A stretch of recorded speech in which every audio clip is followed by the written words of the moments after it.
આપ સર્વને મારા જય શ્રી કૃષ્ણ. ગાથા ચેનલ પર આજે આપણે સર્વે મનોકામનાઓને પૂર્ણ કરતી એવી ચૈત્ર સુદ 11 એટલે કે કામદા એકાદશીની વ્રત કથા સાંભળીશું.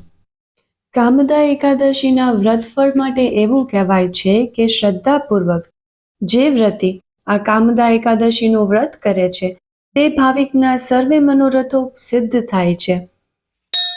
કામદા એકાદશીના દિવસે સાંભળવાની વ્રત કથા કંઈક આ રીતે છે. ત્રેતાયુગના ઉત્તરાર્ધે રમાવતી નગરીમાં મહાધર્મિષ્ઠ રાજા પુંડરીકનું શાસન હતું.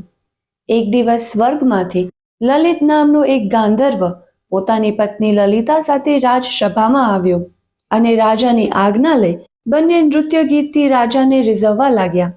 બંને નવપરિણીત હતા, તેથી નૃત્ય કરતા કરતા એટલા બધા કામવિવળ બની ગયા કે નૃત્ય ગીતમાં વારંવાર ભૂલો કરવા લાગ્યા. આ જોઈને ક્રોધિત થયેલા રાજા પુંડરીકે ગાંધર્વ લલિતને શ્રાપ આપ્યો. હે વિષયમાં ભાન ભૂલનાર કામી ગાંધર્વ, મારો તને શ્રાપ છે કે તું રાક્ષસ બનીને દારૂણ દુઃખ ભોગવ. એ જ ક્ષણે સોહામણો ગાંધર્વ બિહામણો રાક્ષસ બની ગયો.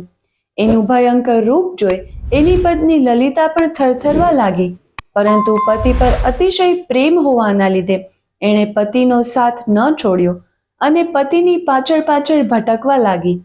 રખડતા રઝળતા બંને વિંધ્યાચળ પર્વત પર પહોંચી ગયા. ત્યાં માતંગી ઋષિનો આશ્રમ હતો.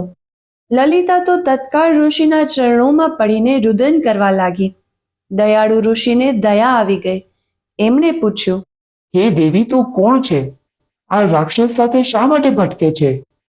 ત્યારે લલિતા રડતા રડતા બોલી, હું વીરધન્વા નામના ગાંધર્વની પુત્રી લલિતા છું. આ રાક્ષસ મારો પતિ છે. પુંડરીક રાજાના શ્રાપને કારણે એ રાક્ષસ બન્યો છે. હે દેવ, આપ તો જ્ઞાની છો. મારા પતિના દારૂણ દુઃખો મારાથી જોવાતા નથી. કૃપા કરીને એના શ્રાપનું નિવારણ કરો. ત્યારે ઋષિ બોલ્યા, હે પુત્રી, તારા સત્કર્મો જ તને અહીં લઈ આવ્યા છે. આવતીકાલે કામદા એકાદશીનો પવિત્ર દિવસ છે. તું કામદા એકાદશીનો વિધિવત વ્રત કર અને તે વ્રતનું પુણ્ય તારા પતિને અર્પણ કર.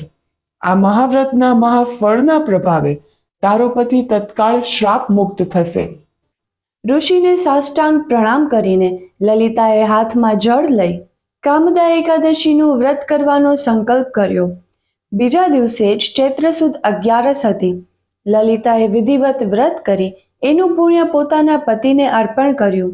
વ્રતના પુણ્ય વડે લલિત મૂળ સ્વરૂપને પામ્યો અને પતિ પત્ની સ્વર્ગે સીધાવ્યા.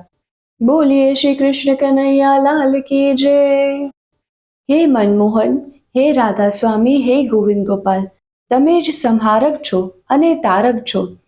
આજના દિવસે અમારી એ જ પ્રાર્થના કે અમને દુષ્ટ તત્વોથી બચાવીને આ ભવસાગર પાર ઉતારી મુક્તિ આપો. અમારા સર્વેનું કલ્યાણ કરો. જય શ્રી કૃષ્ણ.